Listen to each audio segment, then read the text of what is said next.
King William District was a historical neighborhood. It had all the charm of LA's Mulholland Drive at sunset. Chris walked up to the beautiful Victorian home nestled deep within the cozy, well-to-do suburb. The scene was taped off. CSI was in and out of the home. He made his way to a large, covered wooden porch. The outside stucco walls were covered in thick green vine.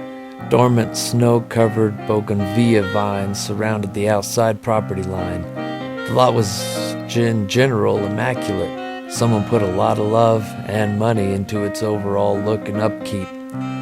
Chris carefully walked up the steps and under the yellow tape to meet Michael at the door. "Hey, good morning, old man," Michael commented upon seeing Chris make his way carefully up the steps. "Good morning, young Padawan," Chris responded to Michael, who was 10 years his junior. Chris was a mess, but Michael thought the sun shined out of his ass, though he'd never admit it. He'd rather bust Chris's balls. He'd learned a few things from his mentor over the past 2 years, things that have saved his skin more than once. Michael smirked at Chris and began with the rundown. "The medical examiner is inside. We got a one Max von Drack, Caucasian male, age 68. His throat was slashed, his eyes gouged out and placed into his mouth. It appears it was all done while he was still alive. He, bit down on him. The Vic was also clenching a lemon in his right hand. He squeezed the shit out of it, too." Chris, being the smartass he was, couldn't resist. "You don't think he was making lemonade, do you, detective?" "Really? That's just wrong, man," Michael said with his eyebrows raised. "Anyway, he also had something carved into his left arm, a link to a website. I took a pic and already checked it out. It's a link to a horror fiction website called Scary Pasta." "Scary Pasta? The fuck is that?" Chris asked with an expression like he just smelled something rotten. Michael raised his eyebrows. "Yeah, scarypasta.com. It's a horror fiction website where writers post all kinds of short horror stories. It has quite the cult following, apparently. The link is to a story called A Tale of Him Holding a Lemon." Chris laughed. "Are you fucking for real?" He shook his head and looked Michael right in the eye. "Well, take me to the stiff." The SAPD detectives made their way inside the lovely home, which you would likely sell fast on the market regardless of the crime. The hallway led to a large living room, finished in a nice oak. Dark polished wooden floors, bookcases, and a china cabinet rested against the old walls. On a large, blood-soaked Persian rug lay a man in a blood-covered yellow sweater vest, white dress shirt underneath, and black slacks. His shoes had been removed. He had a gray mustache and wavy hair. He looked to be small in stature, about 5'6". His eye sockets were empty and bloody.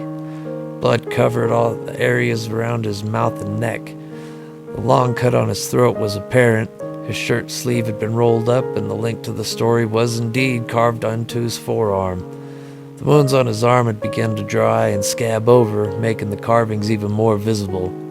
What kind of monster would do this to an old man? This city and its fucking scumbags, always on duty.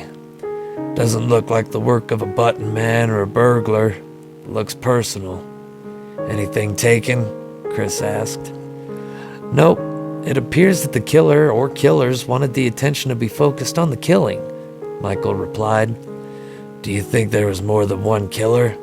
Chris asked over his shoulder. "Not sure. We got CSI running tests. He hasn't been dead too long. Livor mortis has set in." "Next to kin? Someone has to pay for his burial?" Chris asked. "None yet. By the looks of things, it doesn't seem like he has any kids, if you know what I mean."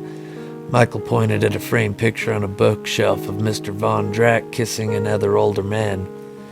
"He was a daisy."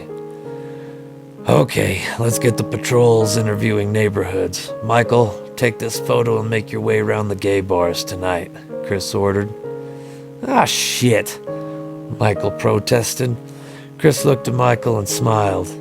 Hey, grunts do the legwork. You know this, sonny boy. Besides, Daisy in the photo is our prime suspect at this point. Chris located Mr. Von Drack's cell phone and did a search. Alright, I'll start looking for the next of kin.